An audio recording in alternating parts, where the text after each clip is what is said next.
Hey, what's up? This is Kevin from Kevin's Barbecue Joints, and welcome to episode 9 of Wine and BBQ. I do the show with Aaron Fegis from Fegis Barbecue in Houston. They have locations in Greenway Plaza as well as in Spring Branch. And the Spring Branch location is the one that has the wine menu, and that's the reason why the show started. We're excited to have Chris Lilly on the show. He's from Big Bob Gibson BBQ in Decatur, Alabama. They have 2 locations. One location's open 6 days a week, one 7 days a week. They both have drive-through. I'll put maps to the locations below. And we both had Chris Lilly on our radar because we knew of his connection to Copper Cane Wine and their family of brands, as well as Masters of Taste. And I'll put links to all that below, as well as to a number of wines that he discusses. But then it was a moment when he tweeted a photo of his wine cellar. It's a wine and bourbon cellar that was his COVID project, and it's a beautiful one. And actually, he does a show. So if you're listening to this on the podcast side, I jumped to the YouTube side because it's a gorgeous setting and it's really cool to see him in front of his wine cellar. And also too, Chris is such a great guy and he knows so much about barbecue and he knows so much about wine now, and it's fantastic. And he's been pairing wine and barbecue for a long time. So we get into his family history. Big Bob Gibson BBQ has been open since 1925, and his connection to that. He gets into that, as well as his barbecue journey. That does include competition barbecue and a lot of awards, and something that we didn't mention, but he's in the Barbecue Hall of Fame. And then we get into how he and Joe Wagner from Copper Cane got together, and how they have Masters of Taste, and they have all these great videos with recipes and wine pairings. And he also does this great thing that they're going around and tailgating for college football and serving wine, which is really great. A great way to bring wine to people that maybe wine isn't their first thought for a tailgate. So it's such a great episode. Chris is awesome. There's so much information packed into such a short amount of time. We can't thank him enough for taking the time. And then we end this with discussions about Fegis, because they have some new wines in their menu. They have a new fall menu, which just sounds so killer. And she talks about Thanksgiving coming up, because before we know it, Thanksgiving's here. So sit back, relax, maybe grab a glass of wine, and enjoy this episode with Chris Lilly. Thank you so much for wanting to do the podcast with us, Chris. Aaron, I appreciate the invitation. Yeah. Yeah, it's nice. It's hard to. I was telling Chris, it's hard to believe that we're on episode 9, I believe already, which is that's some persistence, definitely. It's I guess, and tenacity. But Chris, thank you so much for joining us. And also, I wanted to explain, and I was explaining a little bit off camera, the reason why we do this and the reason why we started this. And for people that have this, maybe is their first episode they're watching, and I'll put a link to all the episodes, the other episodes below, is because Fegis Barbecue Spring Branch has wine on their menu, as well as wine. They offer wine pairings, and that's why we started this. And slowly down the road, we found out that that more people are starting to combine wine and barbecue. And like we saw on, you were on our list of people to contact, and then we saw that tweet with the wine cellar behind you. And could you talk about that first? I would like to hear more about that. The cellar. So this was actually my COVID project. Me and wine and barbecue, of course, go way back, especially barbecue. But I got into wine, years and years ago, and take regular trips to Sonoma and Napa, one of my favorite areas to travel. But yeah, during COVID, when I had downtime, I always have to have a project. I always got to be doing something. I hate idle time. This, I built it in my basement. I'm sitting directly over my poured concrete front porch. So it's just a long, skinny room that had nothing but dust and cobwebs and spiders and everything else. So turned it into a wine and bourbon cellar down here. So it's underground, great temperature, good humidity for what I'm doing down here. And just turned into a little passion project. I just love it. Love the way it turned out. Love spending time in the basement down here. It's really cool. And for people that are just listening on the podcast side, I'd recommend just jumping to the YouTube side, because on your, over your left shoulder is the wine, and over your right shoulder is the bourbon side. Is that kind of, am I seeing it right? I've got a wall of bourbon here, and I've got a wall on this side right here. I've got wine refrigerator, chiller right in front of me on this end area right here, and got a nice bar that my computer's sitting on that I can make some mean cocktails and pour some wine. Oh, that's so great. That's really cool. Should we go back a little bit as to your background so people can know a little bit more about you, and then we could jump into the whole wine world and everything you have going on with like Masters of Taste and everything? Sure, absolutely. So So I met my wife in college, and I began with that because that's how I began in barbecue. My wife's great grandfather was Big Bob Gibson, who started the Big Bob Gibson BBQ in Decatur, Alabama in 1925. Getting close to 100 years right now.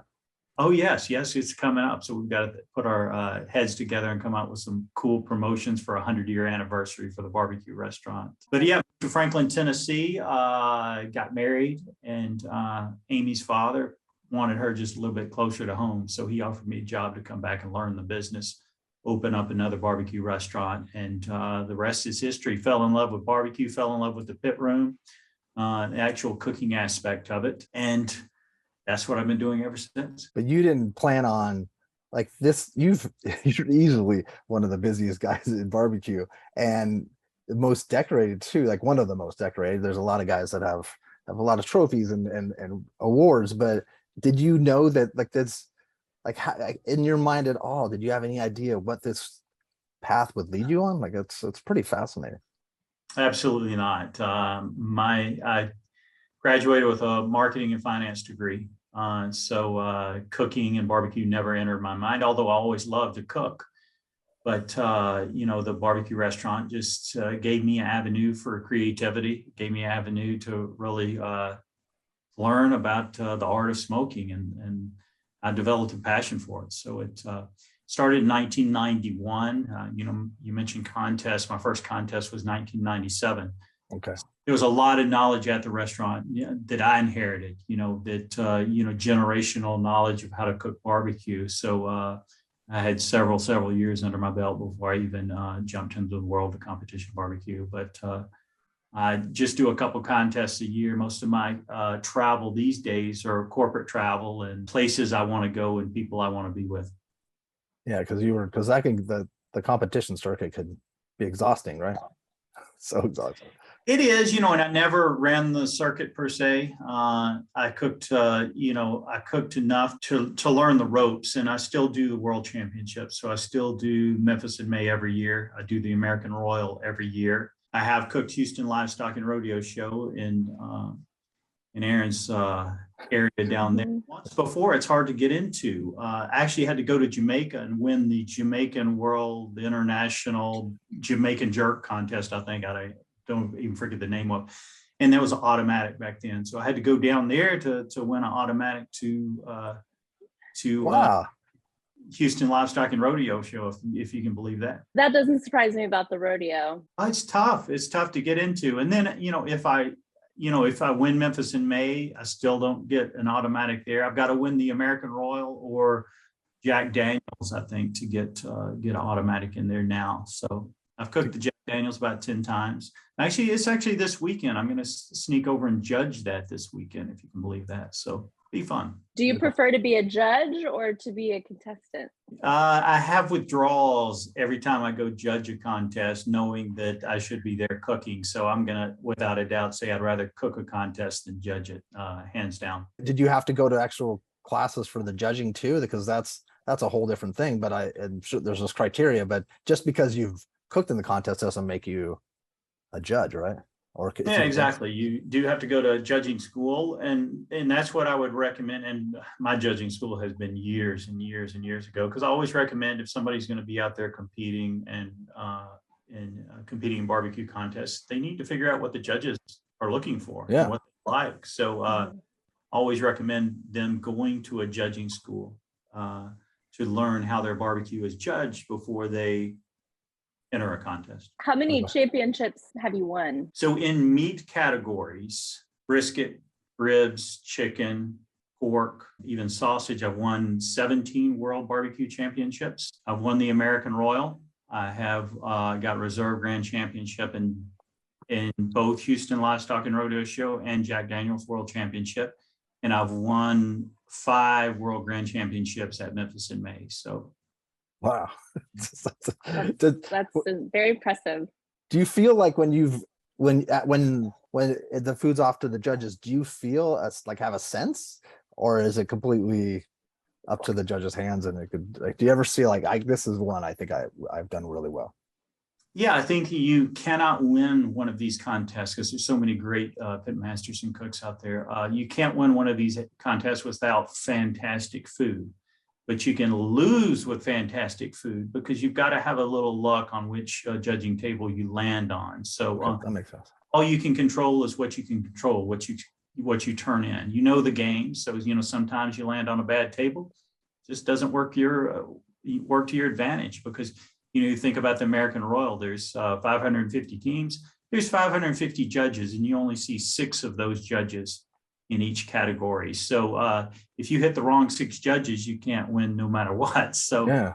luck involved, but you know the rules and you know how it's played. So you just give it your best shot, put out your best barbecue, and hope for the best. And it's also the people too, right? You enjoy going back and seeing all the people, all your friends, and That's the main reason I cooked the competition too, especially traveling out west of Kansas City, is seeing my buddies only get to see once a year. And yeah, it's definitely, it's more than just the contest. It's hanging out and visiting them for a few days. But you guys both have something in common sauce-wise, don't you? Alabama white sauce? Oh, yeah. Is that? Yeah, that's what I'm implying. Because it's from Alabama, and people like, it's definitely something that is, even though as many times as I've tried to explain it to people, are people still questioning like what Alabama white sauce is to you? Yeah. Yes, but less and less, I think. Now, when I travel, I've seen white barbecue sauce in Australia and Ireland and Miami and New York and California and Texas and all over. You see it all over. So there's a lot more people that know about it. But I guess I'm proud of the fact that that it was one of Big Bob Gibson's original sauces, back in 1925. He used it on all his chicken, and that's the origin of the white barbecue sauce. It goes back to Big Bob's in the 20s, what he did in his backyard before he opened up his restaurants. What inspired him to do that? Like, what was the impetus? Was there a moment? I think that, I can only speculate through what I've heard through, the family and everything like that. But I can only speculate that, one, he loved vinegar-based sauces. His other sauce was sort of a Eastern Carolina style vinegar-based salt mop that he used on pork. So he loved the vinegar tang. And then when you're cooking, 40, 50 chickens at one time, you think about how much time they spend on the pit and how lean chicken, especially breast meat, is. You really need something to keep it from drying out. So the mayonnaise and the barbecue white sauce will keep the chicken from drying out. It'll keep it moist while you're holding it before you serve people. Really a tangy, peppery taste, a lot of fresh cracked black pepper in it. That's speculating. I think that's why I did it. One, as flavor, and two, as a support for moisture. And it's amazing how it's become a signature sauce for the region too. It's definitely something Alabama can hang their hat on.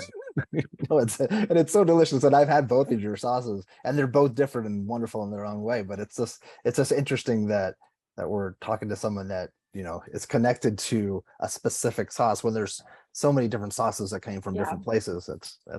And your Alabama white sauce, Aaron, does really well, right? It's our #1 selling retail sauce. And we used to explain it a lot because people were less familiar, but I definitely think that in the last couple of years, it's really kind of exploded in popularity. And so people know what it is without needing as much explanation. But I'm just like fascinated by the origin story of the sauce and how people always ask me, like, how does it get its name? And I don't know the answer. Maybe you do. I mean, I can easily say why, the Alabama is in the name because that's where it originated, but who named the sauce? Do you know? Well, it goes back to Alabama. Even when I started working there, it was never called Alabama white sauce. That was tagged later on when people outside of Alabama started doing it, and they wanted to name it something and give it a.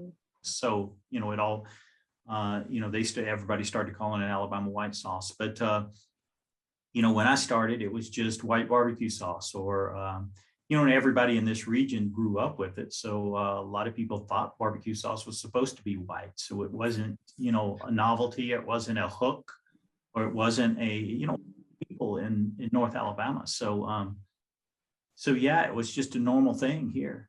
It started spreading and people started naming it something else. But yeah, it's always been just white sauce. I guess there's certain things that they start, like Texas toast. People call it Texas toast everywhere, but in Texas, If it would it be Yes, called yeah, Texas? yeah. I guess, or French fries. I don't know. Ironically, it's also called Texas toast in Texas. Oh, is it? Yeah.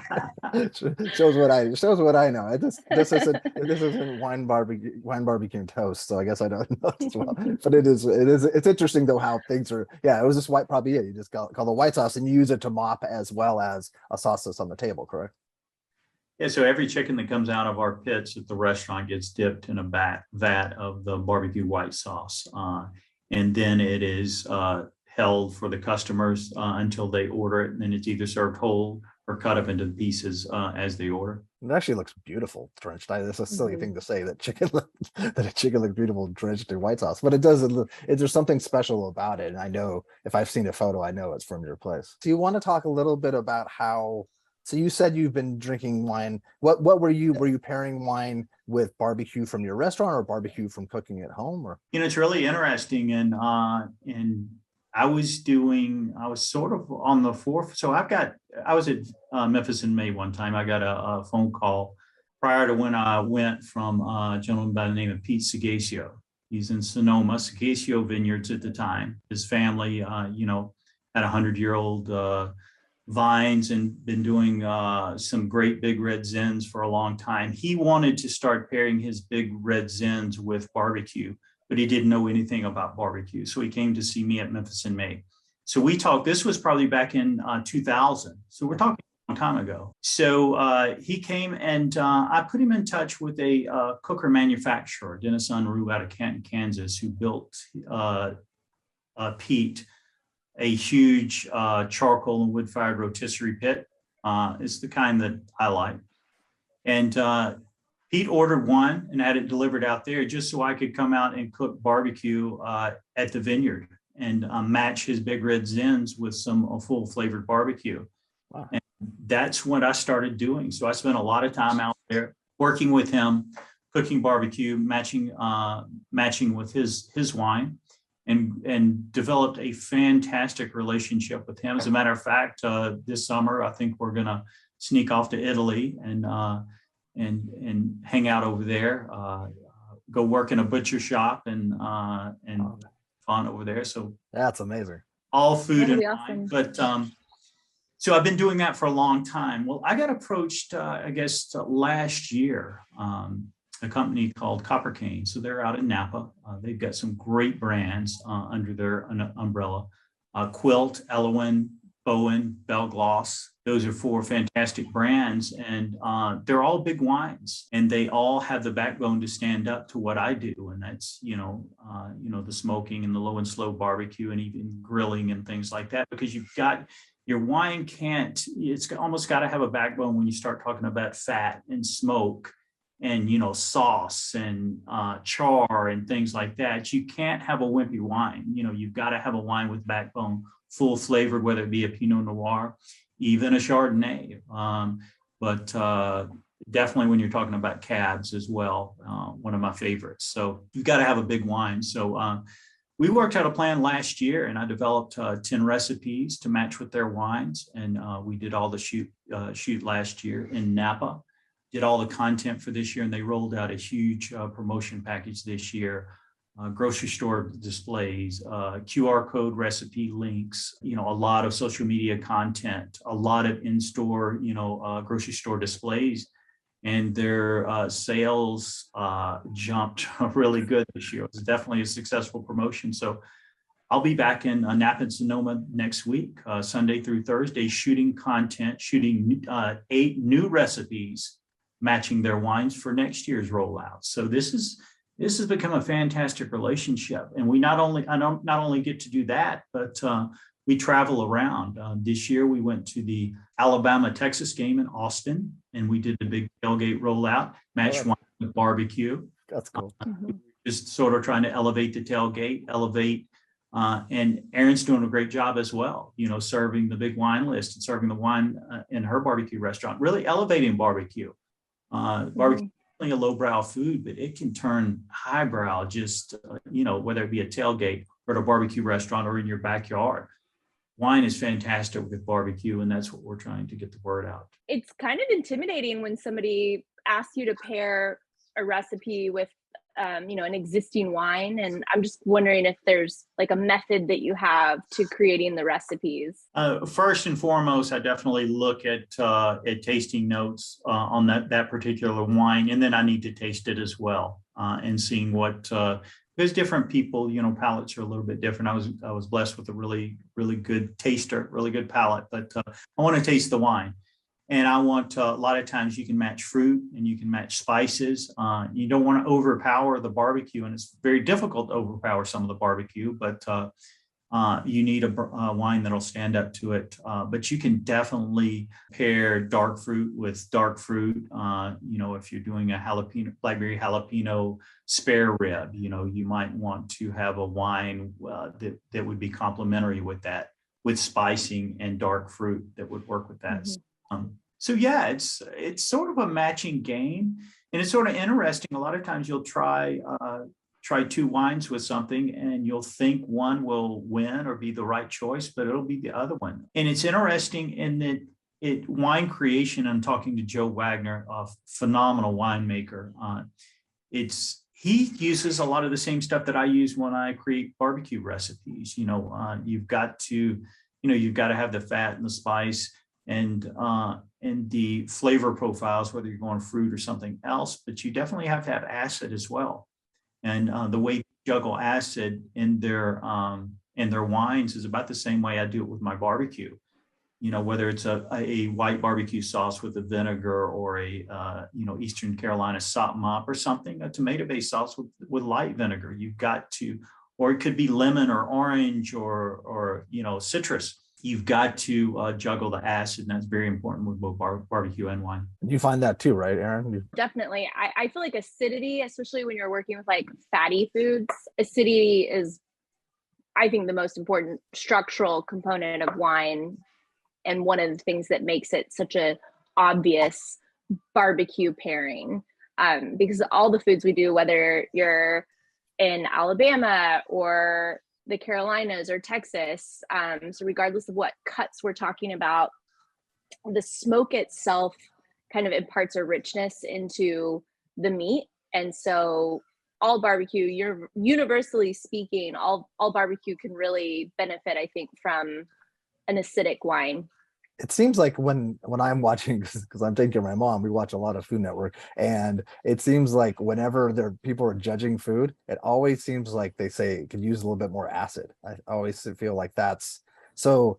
That goes in line with what both you guys are saying, is that the acidity, that's a key component that is sometimes that's perfect for a pairing. And that's something that people that are listening or watching can keep in their mind, is that is a way to properly pair, at least in their minds, because not everyone has a Chris Lilly or an Aaron Feges palate. I think I don't think I do. So I have a science background from college, and when I think about food or anything really, I literally envision the pH scale, and I don't know why. I think this was something I picked up in culinary school, because the very first class in culinary school we talked about the pH scale, and really everything that makes food good involves the pH scale. Salt, makes food more basic, and acid makes food more acidic. And really you want both of those things in the proper balance. And there's no universal proper balance. It's like, it really is dependent on what it is you're cooking. With barbecue, there are so few components to barbecue. Barbecue is really simple. Regardless of what region you're in, there's usually like minimal ingredients. And so when we're talking about acids and bases and the pH scale, it's really basic, salt, pepper. When we're adding Alabama white sauce, we're adding something very basic, because mayonnaise and all the milk-based things have a basic component. But you mentioned vinegar. Vinegar is a really important aspect of Alabama white sauce. So that's part of why those things have always gone so well together. And I think that's where wine fits in perfectly. And I really don't think I think wine and barbecue matching wine and barbecue is sort of underutilized. I don't think we see it enough. It is almost a perfect pairing, and really tip the hat or tip the glass to Erin for what she's doing in Texas. Thank you. Yeah, no, I'm super impressed. And it's also funny because I should take little clips out of these videos, because like even Billy Journey said he feels like wine and barbecue are the perfect pairing. And Aaron and I have talked many, many times how everyone in their head thinks like a bourbon or a really strong beer. Like that's what you want to have two of those flavors battling, but that doesn't make sense. You want to have something that pairs properly. What are your favorite pairings? Oh gosh. I know, it's like, sorry, 2 weeks later. That's like the question, what's your favorite thing to grill, or what's your favorite Yeah, thing no, to I'm barbecue? sorry. I But apologize. it really depends on week to week. Yeah. Yeah. I may be really working on, something unique, a salmon or something out there. Well, I'll be pairing, a Chard or Pinot Noir or something like that.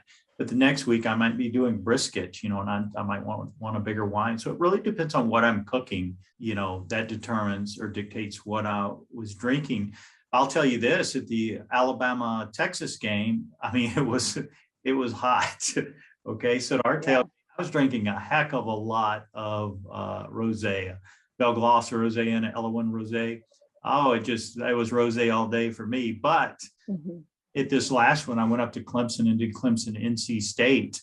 I was really loving the Pinot Noirs and the Cabs at that one because the weather was sort of drizzly and rainy, and the food was a little bit bigger. So yeah, depends on the weather, depends on the food, depends on who I'm drinking with and the atmosphere, and a lot of determine. What are you finding?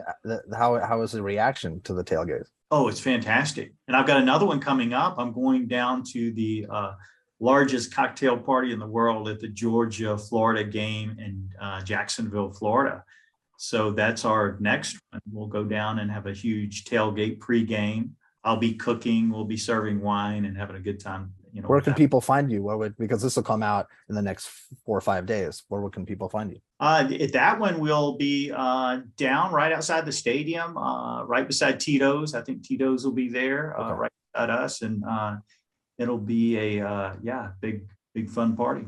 I'll put a map to where that is, because I'm sure there's people that will want to. Yeah, that's such a.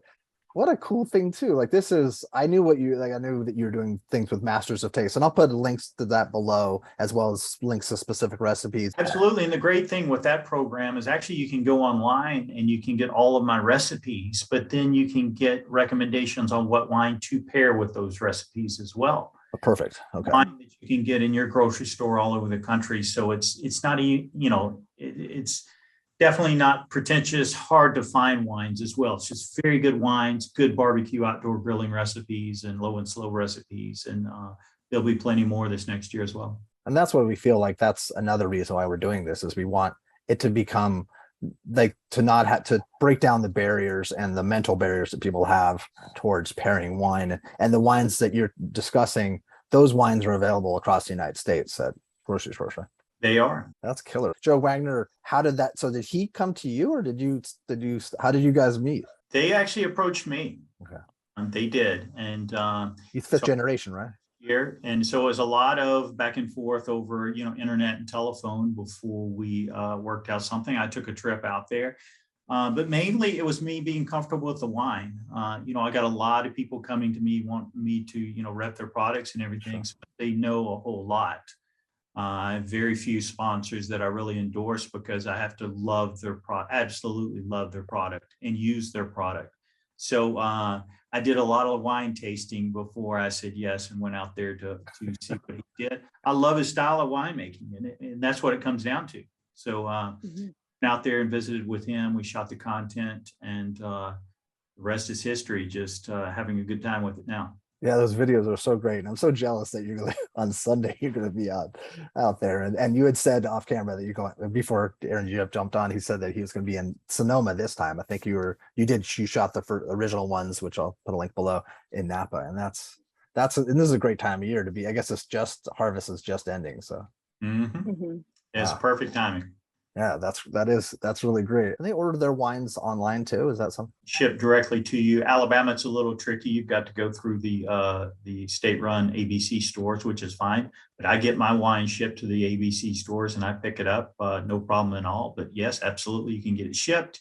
You can get it a lot of grocery store chains. You can, in Aaron's neck of the woods, definitely go by HEB, and they carry lot of the wines that I do recipes for. Publix in my neighborhood. So yeah, Kroger's all over. It's a good wines that are spread across the country and all the major grocery stores. I saw that you did something recently, or at least you posted something recently with Jess Pryles was it for Kingsford? Yeah, me and Jess get to hang out with Kingsford. We do. I've been working with Kingsford. That's probably my oldest account. I've been working with them for probably 16 or 17 years. Jess actually came out to the function I was doing at Copper Cane when I was out there, and that's where some of the posts were taken care of. But we've got an event. We go back to California in a couple of weeks, me and Jess both, and we're doing a big internal function for Kingsford. They're calling it Kingsford University, but it is cooking and tutorial and a lot of stuff for all of the staffing at the R&D facility and production facility, all the main home office out in Pleasanton, California. So we'll go out there and do a big feed and talk barbecue for a couple of days out there as well. That's fun. That's really exciting. And right now too, for people can people start to, because Aaron said that after Halloween ends for them, this is on the last episode, that you jump right into Thanksgiving. So can people start ordering now for Thanksgiving for your restaurant? Absolutely. We do. Generally November 1st, we start opening it up for turkeys, whole turkeys and ham, and they usually sell out within the first week. So I only have so much pit space at both the restaurants. So once we book out what we can handle for turkeys and hams, it is just the everyday stuff then that we've got to have space for, the chickens and the pork and the ribs and turkey and brisket and everything else. So we only have so much space, but the day before Thanksgiving is our busiest day of the year by far. We'll sell over 700 whole homemade pies. We will sell hundreds of turkeys and hams and bulk food. Everybody loads up at Big Bob Gibson BBQ for Thanksgiving. So it's definitely our busiest time of the year. Yeah, and I appreciate both of you guys taking the time, because this is the busiest time. Like you're busy going off other places, but also for your restaurants. Like this is like this is the time that a lot of restaurants, this is the packed time. And that's. So is there anything specific? One Decatur restaurant's open 7 days a week, the other one's 6 days, right? That's correct. And they both have drive-through? Yeah, that's really saved us during COVID as well. So we've always had drive-through. You think about barbecue, it's nothing when people come up and order. I mean, it's things that have smoked overnight. It's things that have smoked for 4 hours, 3 hours, depending on what it is. So all our food is ready. I mean, it's hot off the bit. So it's not like cooked to order, because it takes 12 hours to cook, 4 hours to cook, and whatnot. So why not have a drive-through? So during COVID, it really helped us out because we were busy through and we're able to keep as much staffing as we could during COVID and run the restaurant as much as we're allowed. Still do a grand business through the drive-through, the pickup counter up front, and dine in. There's not a lot of drive-through. I know a lot of places pivoted, as I said, to their own like special type of drive-through during the heart of the pandemic. But that's a kind of a cool thing. I apologize over these years. I still haven't had a chance to come out and visit you personally, but when I can, I hope that you're there. When I do, I'll message you ahead of time, because I really want to. I want to see your pits. It's fun. I'll try to put pictures of all that stuff with a blog post so people can kind of see because you have something that's very special. Yeah, love to see you. If you were going to reach for a wine behind you so that people know that it is real, is there a wine that you specifically, what would you go through? Say you were having, what's the, Aaron, give them. You want me to grab some of my favorites? Yeah, that would be cool. Yeah, show us your favorite. Let's see. I like the Quilt Reserve. Fantastic. Yeah, the Quilt Reserve Cab. Absolutely love this right here. I love my Bell Gloss. So I don't know if I can get back there. That's okay. You can reach it. Here we go. Oh. I love my Bell Gloss. This is a Los Alturas, really big meat. That's what I'd pair with, some of your bigger cuts, more fattier cuts and everything. That's a Los Alturas. Some of my other favorites are Dairyman, Bell Gloss Dairyman. One with a little more acidity, it would be a Clark and Telephone. I really love the Bell Gloss Clark and Telephone. Let's see what else I have here. What is the Clark and Telephone? Is that like the the area that it was produced? Is that Yeah, all of the different Belgloss wines are small regions and small vineyards, and they're each vineyard specific. cool? Yeah, I mean, a solid, reasonable wine. This Bowen Pinot Noir is really nice. If I'm going to grab a Chardonnay, I love the Elowen Chardonnay. A Quilt Chardonnay is absolutely fantastic. If I want something, I mentioned Red Zen earlier, one of my favorite Red Zens, and this is actually a blend, but the largest component is Red Zen. This is a San Lorenzo Pearl, Alexander Valley. It is absolutely wine as well. So I definitely have my favorites that I could go on the wine side and the bourbon side. So That's depends awesome. on what I'm in the mood for. So those are some of my favorites. It's really cool what you're doing with wine. I love the tailgate concept, because that kind of takes it even a step further, really kind of changing the whole tailgate experience in a way that I can definitely embrace. So I think it's awesome. I keep doing what you're doing. I'm having fun doing it, so don't feel sorry. So yeah, it's a labor of love. It's really interesting. I'm at the point in my life where if I am not going where I want to go and hang out with the people I want to hang out with, I just don't do it. Okay, life's too short. So so that's definitely one thing. I am trying to eke out as much life as I can. I'm just having fun. I'm cooking barbecue, traveling. Both my boys, my sons are in the restaurant business now with me, so I get to go to work with them every day. So That's great. enjoy life. That's excellent. And thank you so much, and have safe travels. And I'm glad that you're able to follow your passions. And thank you for doing what you're doing with the wine and barbecue, because I feel like she said, it's definitely that tailgating puts it to a different level, because it brings it to an audience that wouldn't necessarily think, that wouldn't be the first thing they think. And I think that's great. If you could change one Fantastic. Kevin, Aaron, thank you for the invitation to the show. Without a doubt, it's been cool hanging out with y'all, and hope our paths cross in person sometime soon. Excellent. Well, Definitely. have a great, it's weird to say, but have a great holiday season, because it's pretty much here. And have a great day. And that was so nice talking to Chris. Gosh, he has so much going on, and that collaboration seems like a really great collaboration.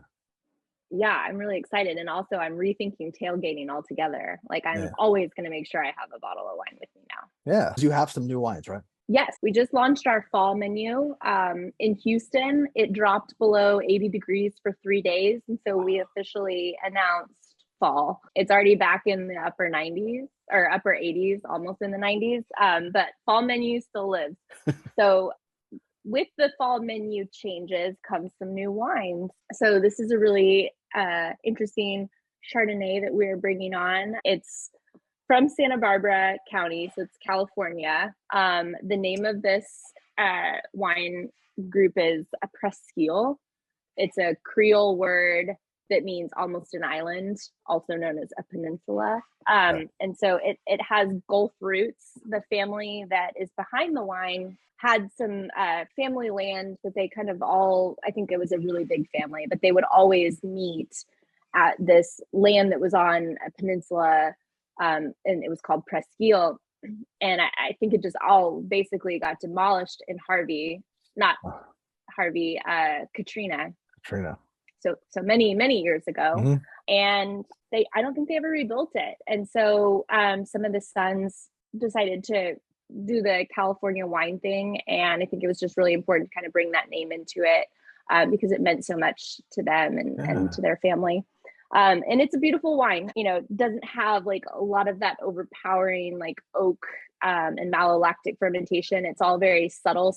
Oak is present and mallow is present, but it's very refined, subtle.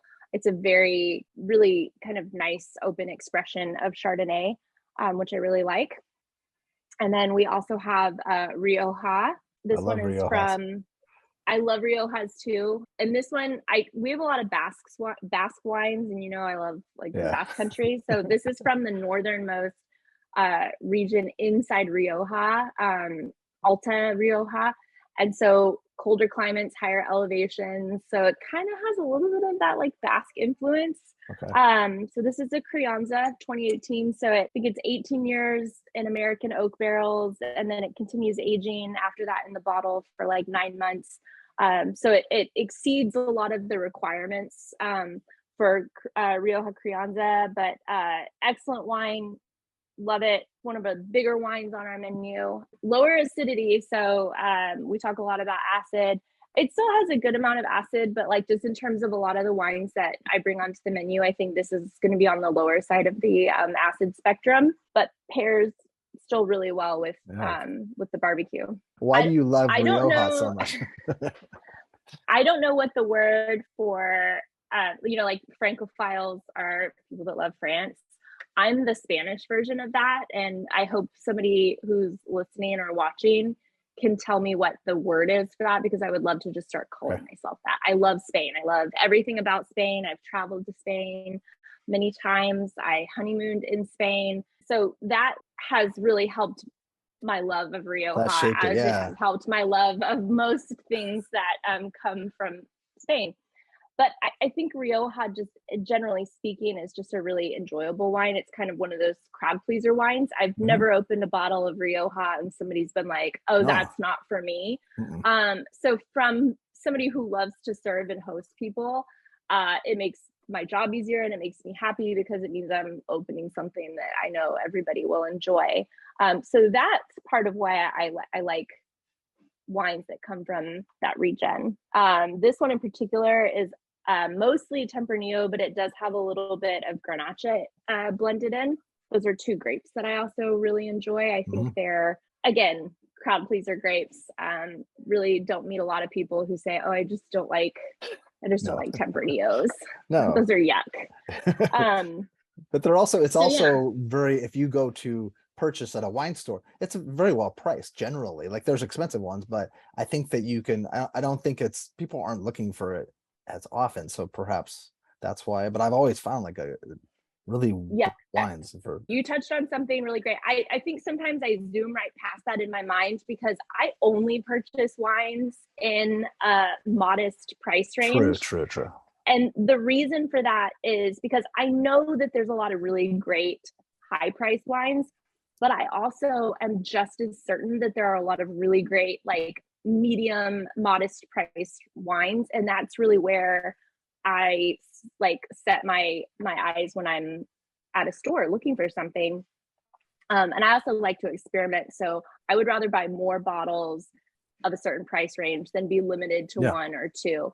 And Rioja, yes, you can find some pricier Rioja, but there is so much very well priced value Rioja on the shelves. And I think Spanish wine in general, one of the reasons that I really like Spanish wines and wines from kind of the less popular countries is because the price points are better, and it has so much to do with real estate and very little to do with like the quality of the wine itself. So that being said, it's more expensive to own French land. French wine just has the ability to sell for a higher dollar amount. And because it's expensive to own French wine land, they charge you premium dollars for it. But in countries like Spain and Portugal and, South America and really all over the world, places that just don't have that same real estate issue, you're able to get some really great value wines. Yeah, definitely. So those are new to the menu. Do you have, we're not going to talk about them all this episode, but do you have a number of other wines? Because is there a big shift, or are those the two new ones? We have one other wine that's available now, and then another that I've pre-purchased. It's like one of those really low production, in demand wines. So I'm expecting a case the first week in November. We'll only have a few bottles of it, and I'm really excited to have it. And that's something that people can come, and not only because we're going to talk a little bit right now about the menu changes or the additions to your menu, but also they can come and try new wines as the quarterly things change and times change, and the wines run out, and then you get new ones to fill the space. And that's also another fun reason to visit your restaurant is that's fun. You're not going to get just the same wine all the time. Yeah. And one of the things I think about when I'm selecting the wines for the fall, I'm always thinking about Thanksgiving. So not just barbecue, but what's going to be really great at the family table with turkey and all the, Thanksgiving things. And I think both of these wines are what I'm going to call Thanksgiving table wines. Okay. Cool. And I bring these onto the menu this time of year because we do retail wine sales, and we do get a lot of people that come in and will buy, 6 bottles of wine to take home and, open at home, and they're doing it for holidays, or they're entertaining guests and have family in town. So that's a big part of the focus with the wines we have available right now. That's great. I always forget that people can come and purchase a bottle of wine to take home, or a dozen or half dozen. Yeah, or a dozen. A baker's we highly encourage that you purchase a dozen. Yeah, 13 is always a good number too. No, but that's so great. What menu items have you added? Because it looked like there's some fun fall dishes. Yeah, I'm going to try to do this off the top of my head, but we have meatballs, we have pit room dirty rice. We brought back pimento mac and cheese. So our mac and cheese is cyclical. So in the cooler months, I'm not saying colder, because in Houston, we don't get cold, we get cool. In the cooler months, we do hot mac and cheese, where it's like the creamy, cheesy mac and cheese.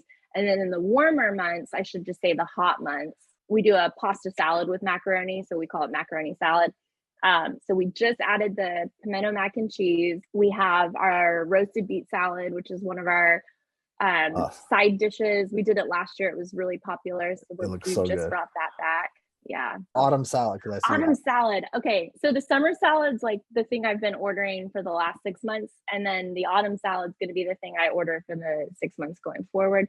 It's frisee, Boston bib lettuce, spiced pecans, spiced butternut squash, goat cheese, radish, and then a really, really just amazing dressing that's like a honey champagne vinaigrette. I love that salad. It definitely has the spice that makes you feel like fall. It's got all these like kind of warm flavors to it. It's a cold salad, but it's got warm flavor profile. I love that salad. The saddest change to the menu right now, which we have zero control over, is that we do not have turkey breast, because turkey breast is impossible to get right now. And that is really what I would usually be putting on my salad every day. So for right now, I'm just eating it as a salad. But we have turkey legs, like Renaissance Festival, the big Disneyland turkey legs. Yeah, just like at Disneyland. We have those available, and they've been selling out every day. So they're hugely popular. But it's really just because we wanted a turkey substitution. Yeah. And hopefully we can get turkey back. Yeah. Oh, that's cool. Most places don't have, it's just so funny too, like on a really hot day at like a Disneyland, I'll see a photo of someone with a turkey leg, and I'm thinking like sweating in it. It's just a funny image to see. It's just, yeah. Yeah, especially for the next couple of weeks, you can see it just sitting in the dining room at Feege's Barbecue. That's awesome. I don't think people knew that. And you also have carrot cake, correct? Yes, carrot cake. Yeah, our chef created a really awesome carrot cake, and carrot cake's actually one of my favorite types of cake, as is cream cheese frosting. And so it's great. It's been selling really well. I have a really beautiful photo of it.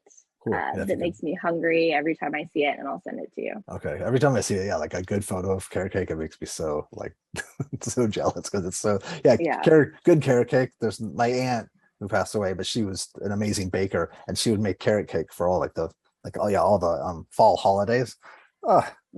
Ridiculous. I didn't realize how good I had it. And then you also, pretty soon, Goldbelly will start having the ability to order Thanksgiving, correct? Do they have the giving? Yes. So in terms of Thanksgiving, again, our busiest, craziest holiday of the year is Thanksgiving. We already have our Thanksgiving menu and ordering available on our website. So you can go online right now and place an order for local pickup.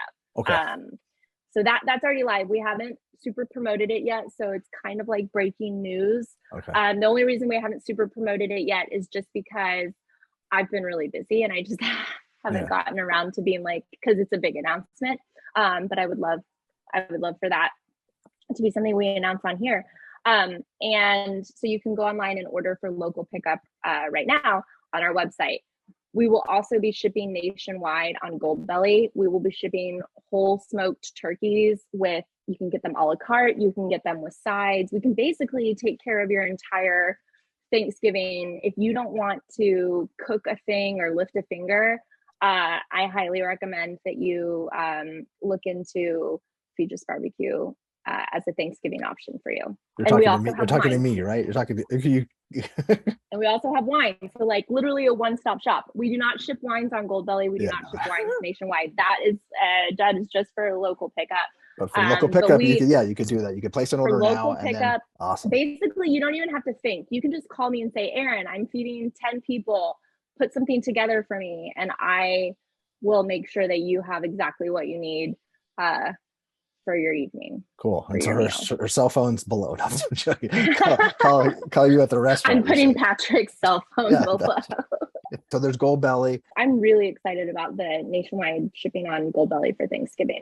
I'm excited to think about because everybody kind of does Thanksgiving on the same day, right? So like when I'm eating my Thanksgiving, I'm going to be thinking about the fact that people all over the country are eating the food we prepared at their table with their family and their loved ones. And that's just like, that's a feeling you cannot wrap yourself around because it's so crazy and awesome. And warm. And yeah, it's like a blanket. And warm. Yeah, it's like a blanket. Yeah. A blanket of feelings and emotions provided by people nationwide. Thank you. Thank you. Yeah, and if you're actually listening to this or watching this and you do order, make sure you take a photo and send it to you or tag you or something. That would be fun. It's like, that would be nice. We have our Halloween party coming up on October 29th, Saturday Spooktacular. I've gone way overboard on decorations. I cannot stop purchasing decorations. I'm a little worried that I might be developing an addiction to Halloween decorations, and also it's creating a storage issue. But yes, we are going all out on Halloween. Bouncy castles, Miss Kathy's snow cones. I think she calls them snowballs, and all sorts of stuff. Hocus pocus, everything. It's going to be so much fun. And if you are local, please come. Saturday, October 29th from 3 to 6 at Feges BBQ. Oh God, that's awesome. That's so fun. And I think you said something like it's one of your favorite events. So that's really cool. Yeah. Okay. I get really into it. So you have that, and then Thanksgiving comes, and then you also, just so people know, you guys there's lots of wine events and wine events, but wine dinners. You're doing wine dinners and things. Yeah. So if you have a business and you want to do a wine dinner, is that something that people can contact you to set up? Is that, do people do that? Okay. Yeah, we did one last night for a small group of 12. It was a company event, but we did it at our restaurant. We can also do them off-site. We're a little more flexible if it's on-site. But yeah, we do that stuff all the time. And lots of off-site catering. If someone has any off-site catering, that's something you guys love doing, right? Yes, we do tons of catering. We would love to just keep doing more and more catering. We love catering. Well, thank you too for taking time, because obviously people have been watching the whole time. They've seen that your phone's ringing, like this is a busy day for you. So thanks for taking the time in the middle of your day. I'm excited about your fall menu. Again, I'll be visiting next fall. So we could do it. We'll do like our next fall episode will be at your location or something. That would be fun. Have a great day. Say hi to Patrick, and I'll talk to you soon.